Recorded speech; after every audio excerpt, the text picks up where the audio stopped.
지금 연말 증시 강세에 대비할 시기라는 월가 전문가의 분석이 나왔습니다. 캐나다 투자은행 겸 금융서비스 업체 캐너코드 제너티 투자자들에게 보낸 서한에서 지금은 4분기 증시 강세에 앞서서 포지션을 정비할 기회라 라고 분석했습니다. 특히 조정이 발생할 경우 매수를 통해서 증시 강세를 대비할 것을 권고한다가 라고 전했습니다. 마찬가지로 7월 10일 꼭지에서 8월 초, 9월 초 계속 크게 떨어졌죠. 이거는 저가 매수 기회입니다. 길게 본다고 말이죠. 캐너코드 제너티는 최근에 지정학적 우려가 증폭했고 미국의 허리케인과 대선을 약 한 달도 아직 안 남았습니다. 현재 시점에 시장 변동성은 높아진 상황이라고 설명을 합니다. 그러나 통상적으로 대선을 낀 해 4분기에 증시 수익률이 우수했던 점, 미국의 연준의 금리 인하 사이클이 이미 시작된 점 이런 것을 고려하면 증시 강세 요인은 충분하다고 보고 있습니다. 캐너코드 제너티의 분석에 따르면 대선이 있었던 해 4분기, 올해 마찬가지죠. 대선이 있는 해 4분기 S&P 500 지수는 81.3%의 확률로 플러스 수익률을 기록했습니다. 또 기업들의 이번 실적 발표 3분기 실적도 긍정적일 것으로 예상합니다. 마이클 윌치 캐너코드 제너티의 분석가는 연준의 금리 인하가 단행됐고 우호적인 계절적 시기에 실적도 긍정적인 흐름을 보이고 있는 만큼에 지금은 4분기에 잠재적인 증시 강세에 대비할 기회다라고 생각한다고 말했습니다.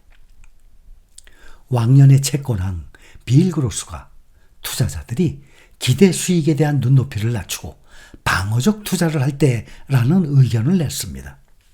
그로스는 오늘 내놓은 투자 전망에서 약세장은 아니겠지만 더 이상 이전 같은 강세장도 아니다 라면서 2024년 남은 기간 낮지만 플러스인 투자 수익을 기대해야 한다라고 밝혔습니다.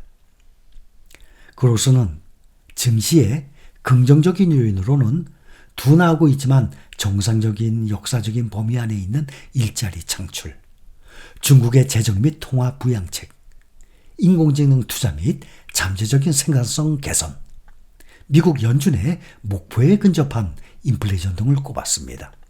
반면에 부정적 요인으로는 높은 밸류에이션, 미국 대선, 지정학적 위험, 지속 불가능한 재정 적자 등을 제시했습니다.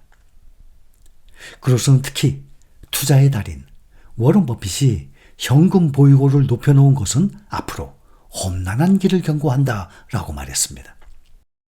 아울러 카멀라 해리스 부통령이 대선에서 승리할 경우 법인세가 인상될 가능성이 있다라고 지적을 했습니다. 미국 증시에 상장된 기업들의 이익 성장률이 3분기에는 둔화할 것이라고 뱅크 오브 아메리카 글로벌이 전망했습니다. 뱅크 오브 아메리카 글로벌은 오늘 투자 보고서에서 신용 등급이 높은 상장 기업들의 이익 성장률은 3분기에 상당히 느려질 것으로 보인다라고 말했습니다.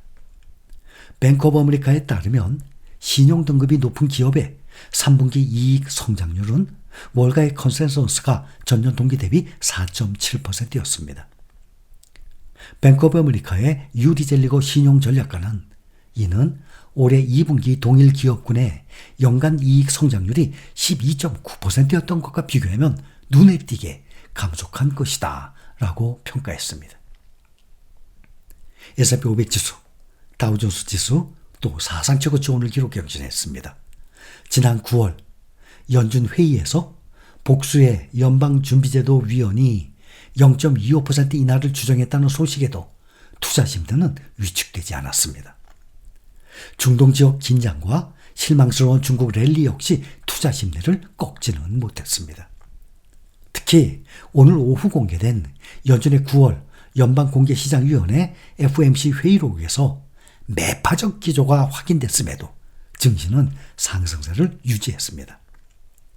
0.5% 인하를 단행한 9월 FOMC 회의록에 따르면 다수의 연준 위원들이 0.25% 인하를 해야 한다는 의견을 냈었습니다.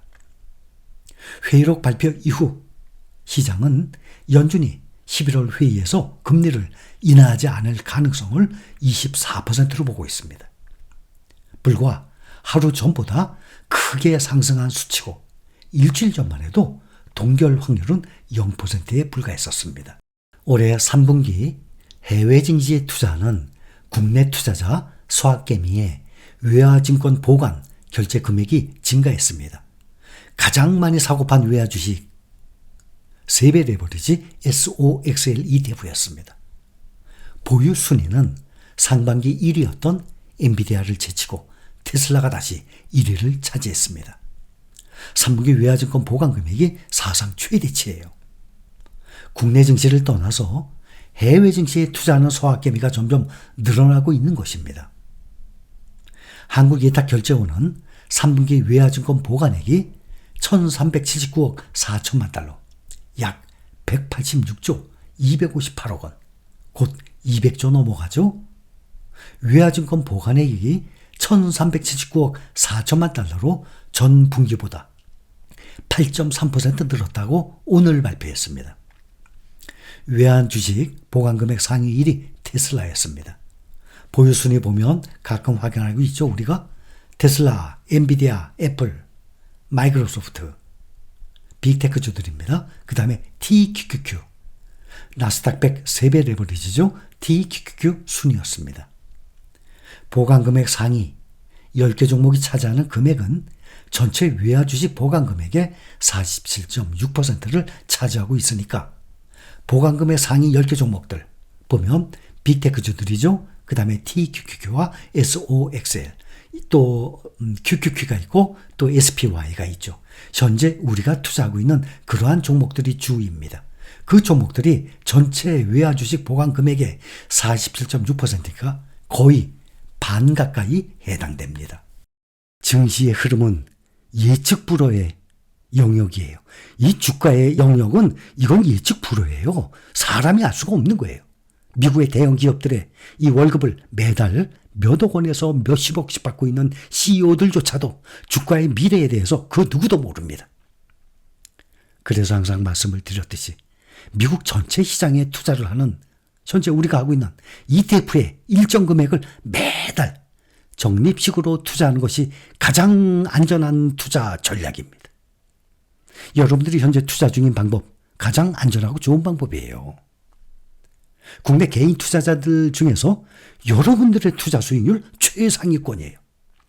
여러분들 주위에 형제나 친구나 직장 동료나 주식 투자 중인 사람들과 수익률 비교해 보세요. 자신 있게 딱 오픈해서 한번 보세요. 투자 종목을 비롯해서 수익률이 비교가 안 될 것입니다. 국내 투자자들 미국 투자 이 붐이 점점 더 강해지고 있어요. 지금 미국 투자로 사람들이 많이 옮겨간다고 우리도 옮겨갑시다 해서 옮겼습니까? 아니에요. 우리는 처음부터 제가 2020년 유튜브 시작하면서부터 처음부터 미국 주식 말씀드렸어요. 그래서 여러분들도 처음부터 미국 주식 함께 투자하고 있는 것입니다. 개인 투자자들의 미국 주식 보유액이 역대 최저치 100조 넘었어요. 120조도 넘었어요. 앞으로 점점 더 150조도 넘어갈 것입니다. 엔비디아를 필두로 인공지능 이 반도체 종목 강세가 이어졌죠. 빅테크주들 상당히 많이 올랐습니다. 미국 투자에 대한 관심 점점 불어나고 있습니다. 앞으로 더욱 강해질 것입니다.